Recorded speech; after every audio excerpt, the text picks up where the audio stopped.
रात के करीब 2 बजे थे। दिल्ली से जयपुर जाते हुए हाईवे लगभग खाली था। मैं पिछले 6 घंटे से गाड़ी चला रहा था और सच कहूँ तो अब मुझे नींद भी आने लगी थी। लेकिन उस रात कुछ ऐसा होने वाला था जो मैं कभी भूल नहीं पाऊंगा। कुछ देर बाद मुझे सामने से एक ट्रक आता हुआ दिखाई दिया। पहले तो सब सामान्य लगा, लेकिन जैसे जैसे वो ट्रक करीब आता गया मुझे उसमें कुछ अजीब सा महसूस होने लगा। उसकी हेडलाइट्स बहुत तेज थी, इतनी तेज कि मुझे सड़क ठीक से दिखाई भी नहीं दे रही थी। और सबसे अजीब बात, वो ट्रक बहुत धीरे चल रहा था। मैंने अपनी गाड़ी थोड़ा किनारे की और उसे पास होने दिया। जैसे ही मेरा ट्रक के पास से गुजरना हुआ, मैंने ड्राइवर सीट की तरफ देखा और उसी पल मेरी रीढ़ में ठंडा डर दौड़ गया। ट्रक की ड्राइवर सीट खाली थी, उसमें कोई नहीं था। मैंने सोचा शायद मेरी आंखों का धोखा होगा। इतनी देर तक ड्राइव करने के बाद ऐसा होना सामान्य है। मैंने गाड़ी तेज कर दी और आगे बढ़ गया। लेकिन लगभग 10 मिनट बाद मैंने रियर व्यू मिरर में देखा और मेरा दिल फिर से तेज धड़कने लगा। वही ट्रक मेरे पीछे था। मैं समझ नहीं पा रहा था ये कैसे हो सकता है। वो तो मेरे सामने से गया था, फिर वो मेरे पीछे कैसे आ गया। अब वो ट्रक धीरे धीरे मेरे करीब आ रहा था। उसकी हेडलाइट्स मेरे शीशे में चमक रही थी। ऐसा लग रहा था जैसे वो मेरा पीछा कर रहा हो। मेरे हाथ स्टीयरिंग पर कस गए। मुझे कहीं रुकना था। थोड़ी दूर आगे मुझे सड़क किनारे एक छोटा सा पेट्रोल पंप दिखाई दिया।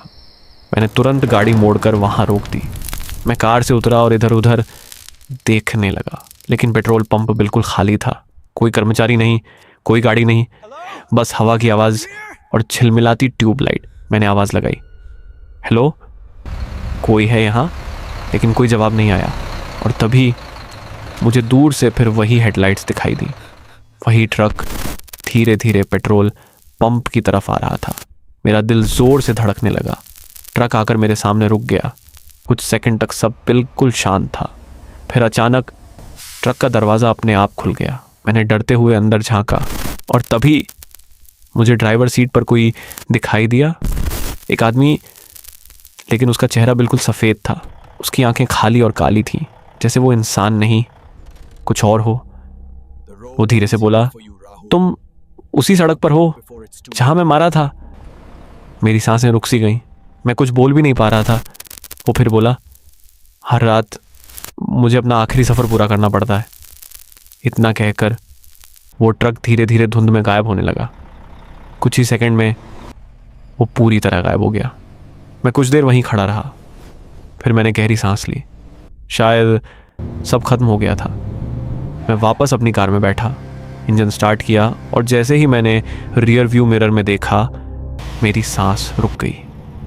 मेरे पीछे एक और ट्रक खड़ा था। उसकी हेडलाइट्स चमक रही थी और इस बार वो धीरे धीरे मेरी तरफ बढ़ रहा था। तभी मुझे समझ आया, कुछ रास्ते कभी ख़त्म नहीं होते।